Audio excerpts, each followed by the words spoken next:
Hello అండి, నేను ఈరోజు మీకు బెండకాయ పులుసు ఎలా చేయాలో చెప్తాను. చాలా తక్కువ ఇంగ్రీడియంట్స్తో, టొమాటో లేకుండా, కేవలం ఆనియన్ అలానే బెండకాయలతో ఎంతో టేస్టీగా ఉండే బెండకాయ పులుసుని రెడీ చేసుకుందాం. దీనికి ముందుగా ఒక మీడియం సైజ్ ఆనియన్ తీసుకుందాం. దాన్ని చిన్న ముక్కలుగా తరిగి పెట్టుకుందాం. అలానే కొన్ని బెండకాయలు తీసుకొని వాటిని మీడియం సైజు ముక్కలుగా కట్ చేసుకొని పక్కన పెట్టుకోండి. ఇప్పుడు స్టవ్ ఆన్ చేసుకొని ఒక కడాయి పెట్టుకుందాం. దానిలో కొంచెం ఆయిల్ వేసుకొని ఆయిల్ వేడైందో లేదో చెక్ చేసుకుందాం. ఆయిల్ వేడైన తర్వాత అందులోకి కొన్ని పోపు గింజలు వేసుకుందాం. అంటే ఎండుమిర్చి, పచ్చెనపప్పు, ఆవాలు, జీలకర్ర, కొంచెం మినపప్పు, కొన్ని మెంతులు వేసుకుందాం. ఎందుకంటే పులుసు కూరలో మెంతులు వేసుకుంటే చాలా టేస్టీగా ఉంటుంది.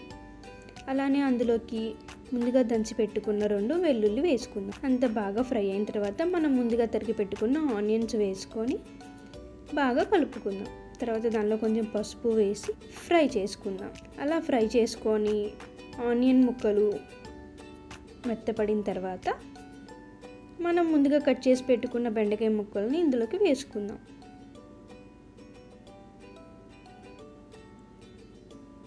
ఇప్పుడు మీరు ఫ్లేమ్ని మీడియం టు హై అడ్జస్ట్ చేసుకొని బెండకాయ ముక్కల్ని ఫ్రై చేసుకోవాలి.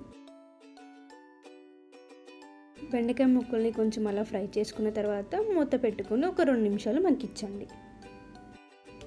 ఇప్పుడు మనం ముందుగా ఒక చిన్న నిమ్మకాయ సైజ్ అంత చింతపండుని నానబెట్టుకొని దాని నుంచి రసం తీసుకొని దీనిలో పోసుకుందాం. తర్వాత మీ రుచికి తగినంత నీళ్ళు అడ్జస్ట్ చేసుకోండి. మీ పులుపుని బట్టి, మీకు ఎంత పులుపు కావాలి అనుకుంటున్నారో దాన్ని బట్టి నీళ్ళను అడ్జస్ట్ చేసుకోండి.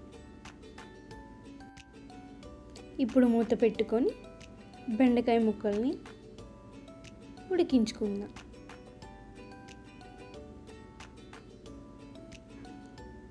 బెండకాయ ముక్కల మీద అలా పొంగు వచ్చిన తర్వాత మనం కొంచెం సాల్ట్, అలానే మీ రుచికి తగినంత కారం యాడ్ చేసుకుందాం. ఇప్పుడు బాగా కలుపుకొని మళ్ళా మూత పెట్టుకొని బెండకాయ ముక్కలు మెత్తపడే వరకు ఉడికించుకుందాం. బెండకాయ ముక్కలు ఇలా ఉడికిన తర్వాత 1 స్పూన్ ధనియా పౌడర్ యాడ్ చేసుకుందాం. ఇప్పుడు ఒక 2 టేబుల్ స్పూన్ల శనగపిండిని మనం నీళ్ళలో కలుపుకొని ఈ బెండకాయ ముక్కల్లో పోసుకుందాం. ఈ శనగపిండి నీళ్ళు పోసుకునేటప్పుడు మనం ఫ్లేమ్ని లోలో పెట్టుకోవాలి. ఎందుకు అంటే శనగపిండి ఉండలు కడుతుంది.